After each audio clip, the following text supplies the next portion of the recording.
Bienvenue dans ce nouvel épisode de Soluble. Aujourd'hui, je veux parler de la voiture électrique et savoir si elle est vraiment une alliée dans la lutte contre le changement climatique. Bonjour Aurélien Bigot. Bonjour. Vous êtes chercheur, un spécialiste de la transition énergétique des transports. On va voir ensemble si la voiture électrique est une solution écologique et tâcher de répondre du point de vue des données fournies par les études scientifiques. Mais d'abord, expliquez-nous concrètement quelle place occupe la voiture individuelle dans la transition énergétique. Alors aujourd'hui, en tout cas, dans notre mobilité, la voiture est assez dominante. En gros, suivant sur quels critères on regarde ça, en termes de nombre de trajets qu'on peut faire selon les modes de transport, en termes de temps de transport ou de nombre de kilomètres parcourus, la voiture, c'est toujours un peu plus de 60% de notre mobilité. Donc c'est le mode vraiment qui domine notre mobilité et qui domine aussi en termes d'émissions du coup. Si on prend parmi l'ensemble des transports, la voiture, c'est un petit peu plus de la moitié des émissions des transports en France, sachant que les transports, c'est de l'ordre de 30% des émissions en France au global. Donc, ça veut dire la voiture, c'est de l'ordre de 15 à 16% des émissions nationales. C'est un secteur ou sous-secteur, disons, assez majeur dans la transition. Et notamment, il faut sortir du pétrole pour réussir à limiter. Sortir du pétrole par le véhicule électrique. Donc vous avez fait paraître sur bonpote.com, un média en ligne dédié à la vulgarisation des enjeux écologiques, un article très détaillé dans lequel vous proposez des éléments de réponse basés sur la littérature scientifique afin de savoir donc si la voiture électrique est la bonne solution pour le climat. Quels sont les principaux critères que vous avez retenus pour votre analyse? Les principaux éléments que j'ai pu regarder, en effet, ce sont les études qu'il peut y avoir sur la France et puis un petit peu aussi en Europe et dans le monde, qui regardent l'analyse de cycle de vie global des véhicules. Donc, l'analyse de cycle de vie, elle consiste à regarder aussi bien la production du véhicule, donc depuis l'extraction des matières premières jusqu'à la fabrication du véhicule. Ensuite, quelles sont les émissions aussi sur la durée de vie du véhicule, notamment pour avoir de l'énergie pour rouler, aussi l'entretien du véhicule, et puis ça va jusqu'à la fin de vie du véhicule. Donc ces analyses de cycle de vie, elles regardent notamment sur le critère des émissions de gaz à effet de serre, mais il y a aussi potentiellement beaucoup d'autres impacts qu'on peut regarder. Quelles sont les émissions sur l'ensemble de ce cycle de vie, aussi bien pour les voitures thermiques que les voitures électriques. Et si on regarde en tout cas pour la France sur ces critères là, on est à une division par 2 à 5 des émissions quand on passe à l'électrique par rapport au thermique. Donc, l'écart forcément selon les hypothèses, mais en tout cas, toujours un bénéfice assez important de l'électrique. Alors vous dites, si on regarde pour la France, alors pourquoi les vertus du véhicule électrique varient-elles selon les pays dans lesquels on les achète et on les utilise? Alors, le principal critère de différence entre les différents pays, ça va être le mix électrique à l'usage. Donc, typiquement en France, à l'usage par kilomètre parcouru, les émissions sont de l'ordre de 15 fois moins importantes que la voiture thermique, parce que à la fois la voiture électrique est plus efficace, donc il y a 3 fois moins de consommation énergétique par kilomètre parcouru par rapport à un véhicule essence ou diesel, et puis aussi l'énergie qui est utilisée de l'ordre de facilement 5-6 fois moins émettrice quand on utilise de l'électricité qui en France est assez bas carbone en plus comparé à du pétrole. Donc c'est ça qui explique qu'en France, en tout cas à l'usage, c'est beaucoup moins émetteur. Donc ça a été un petit peu plus émetteur à la fabrication parce que notamment le coût environnemental de la batterie à produire rajoute un peu d'émissions à la production, mais après des émissions qui sont tellement plus faibles à l'usage qu'on a ce bénéfice en France qu'on retrouve aussi dans l'immense majorité des autres pays, mais pas forcément de manière aussi importante du coup qu'en France. En gros, aujourd'hui, dans le monde, il y a quelques rares pays pour lesquels l'électrique n'est pas forcément encore favorable. Citer l'Inde, on peut citer la Pologne, mais sinon les autres pays en général, c'est déjà favorable actuellement. Par exemple, en Allemagne, dans la moyenne de l'Union européenne. En Chine, ça va dépendre un petit peu des études, mais en gros, si on regarde au niveau mondial, on est quand même sur une technologie qui est déjà favorable aujourd'hui pour le futur. On va poursuivre sur le sujet de la production. Parlons de cette période de transition que nous vivons actuellement. D'ici à 2035, et la perspective de l'arrêt de la vente de voitures neuves qui roulent au pétrole dans l'Union européenne, les automobilistes sont déjà en quelque sorte en situation de faire des arbitrages entre l'achat d'un véhicule à essence, hybride ou donc électrique. Question simple que beaucoup d'automobilistes peuvent se poser, est-ce que acheter aujourd'hui une voiture électrique neuve en Europe est plus vertueux qu'une voiture thermique qui sort d'usine?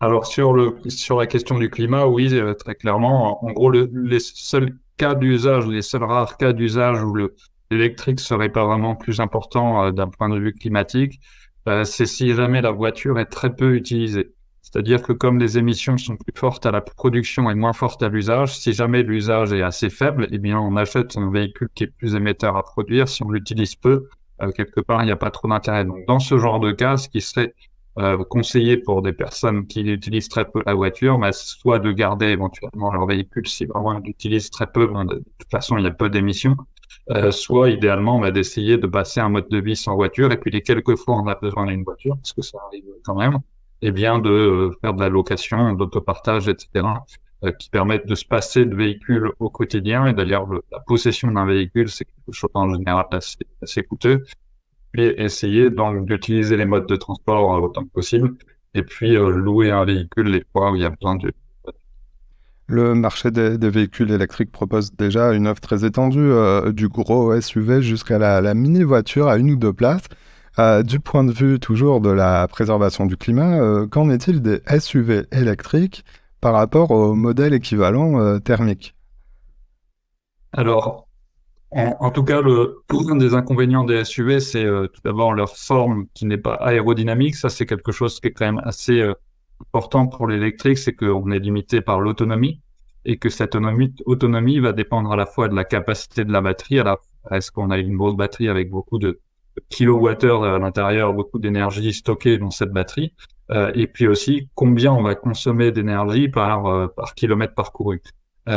Et comme les SUV sont assez peu aérodynamiques, ils vont, pour un poids ou un type de véhicule assez équivalent, ils vont consommer plus d'énergie, donc ça va donner moins d'autonomie. Donc déjà, ça, c'est assez défavorable. Puis souvent, les gabarits de SUV, après, il y a des gros SUV, des petits SUV, etc., mais ce sont plus souvent des véhicules plus lourds que, par exemple, que les citadines ou même que les berlines dans un certain nombre de cas.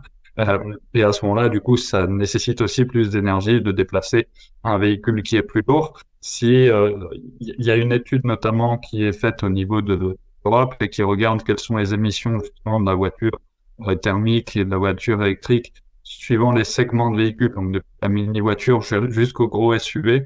Et ce que ça montre, c'est que la mini voiture par rapport au gros SUV va avoir 2 fois moins d'émissions sur l'ensemble de son cycle de vie.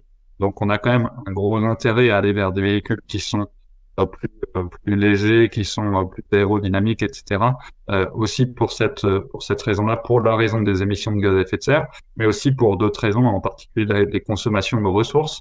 Plus on va vers des gros véhicules avec des autonomies importantes, plus les capacités de batterie vont être importantes. Si je donne juste un petit point de comparaison sur ces capacités de batterie, en gros, un gros SUV aujourd'hui ou un pick-up électrique, etc., ça peut monter à des capacités de batterie de l'ordre de 100 kWh. Avec 100 kWh, on peut avoir aussi, en termes de capacité de batterie, l'équivalent de 2 voitures citadines. Bon, la voiture Renault Zoé, c'est les 52 kWh de batterie. Donc, en gros, pour 100 kWh, on a quasiment deux batteries équivalentes à cette citadine. Et si jamais on passe à vraiment des mini-voitures, voiturettes telles que la Citroën Ami ou la Renault Twizy, elles ont des capacités de batterie de l'ordre de 6 kWh. Donc, avec capacité de batterie de 100 kWh, on peut avoir de l'ordre de 16 véhicules de ce type-là. Donc, on voit bien que si jamais on se tourne vers des véhicules plus légers, eh bien, on peut produire beaucoup plus de véhicules avec une même capacité de batterie et du coup, éviter les impacts environnementaux, les contraintes qu'il peut y avoir sur certaines de ces ressources en batterie. Et si je donne un dernier exemple, si on passe à des vélos assistance électrique, avec une capacité de batterie de 100 kWh, on peut avoir de 200-250 vélos assistance électrique en termes de capacité de batterie. Donc la prime est à la légèreté sur le segment des véhicules électriques. Du coup, on est plutôt sur des modèles Clio 208, des modèles comme ça qui se positionnent mieux par définition que les SUV. Oui, c'est ça. Alors après, aujourd'hui, on a globalement, en tout cas, différents types de modèles de voitures qui sont proposés. Ce qui est important, c'est de réussir à adapter le type de véhicule selon les usages. Et idéalement, de dimensionner le véhicule pour les usages du quotidien plutôt que sur les quelques usages exceptionnels qu'il peut y avoir dans l'année. C'est-à-dire que jusqu'à maintenant, la manière dont on choisit une voiture en général, c'est de se dire, si on part une, deux, trois fois dans l'année à l'autre bout de la France en voiture pour les vacances, par exemple, eh bien, on va dimensionner la voiture pour cet usage-là. Et si on fait pareil sur la voiture électrique ou sur les véhicules électriques de manière plus générale, et on va très largement surdimensionner à la fois la taille des véhicules, la capacité des batteries aussi. Et ça, c'est ça qui est assez coûteux d'un point de vue à la fois environnemental, mais aussi d'un point de vue financier. La batterie représente un coût aussi assez important de l'achat du véhicule. Et du coup, idéalement, ce qui est plus vertueux d'un point de vue environnemental, et puis ce qui est aussi moins cher, c'est plutôt d'essayer de dimensionner le véhicule du quotidien. Si les usages du quotidien, ce sont des trajets de quelques kilomètres, quelques dizaines de kilomètres avec une ou deux personnes à l'intérieur du véhicule à des vitesses de maximum des fois 80 km/h si on ne va pas sur autoroute, sur des routes rapides, mais il vaut mieux dimensionner des véhicules pour ce type d'usage-là. À ce moment-là, même une voiture assez légère peut être surdimensionnée. Donc ça veut dire il faut aussi potentiellement développer des véhicules électriques encore plus légers, encore plus sobres que ça, qui peuvent être un peu, par certains aspects, pour certains véhicules, des intermédiaires un peu entre le vélo et la voiture aussi qu'on pourrait développer. Aujourd'hui, les ventes de véhicules électriques pèsent pour un pays comme la France déjà à 13% des ventes pour l'année qui vient de s'écouler, l'année 2022. Mais on l'entend à ce que vous dites, en effet, dans la question de la mobilité, c'est aussi l'occasion, cette transition, de repenser la place et l'usage de la voiture dans les mobilités. Quels sont les autres leviers d'action? Je pense évidemment à toutes les politiques de sobriété.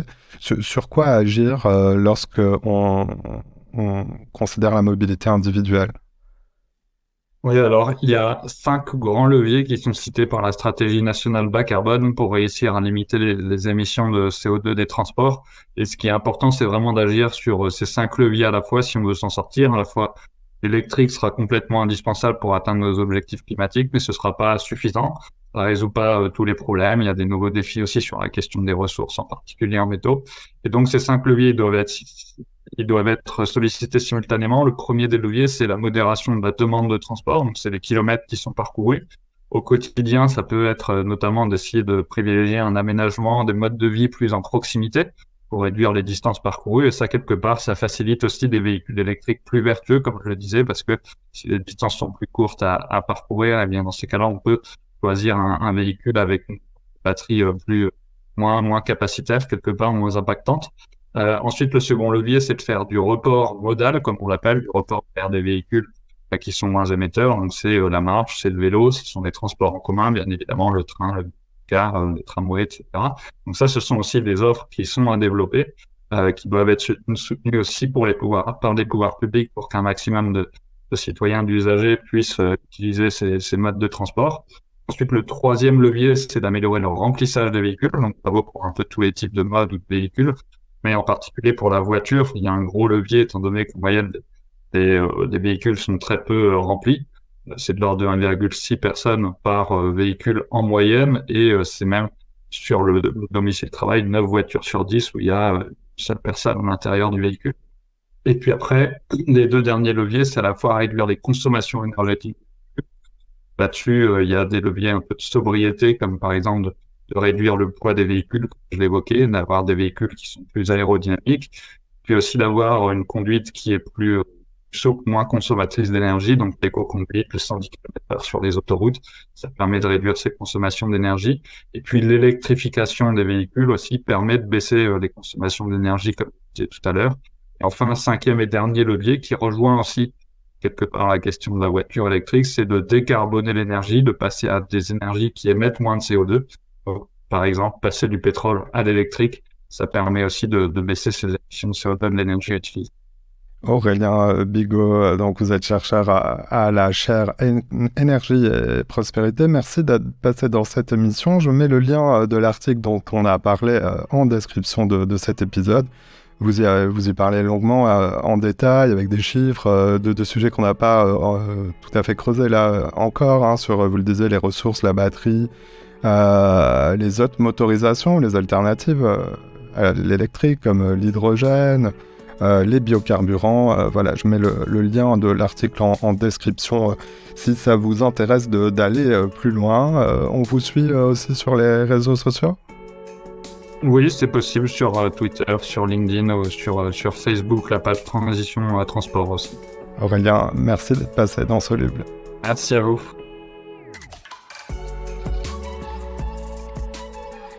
Voilà, c'est la fin de cet épisode. Si vous l'avez aimé, notez-le, partagez-le et parlez-en autour de vous. Vous pouvez aussi nous retrouver sur notre site internet, csoluble.media. À bientôt.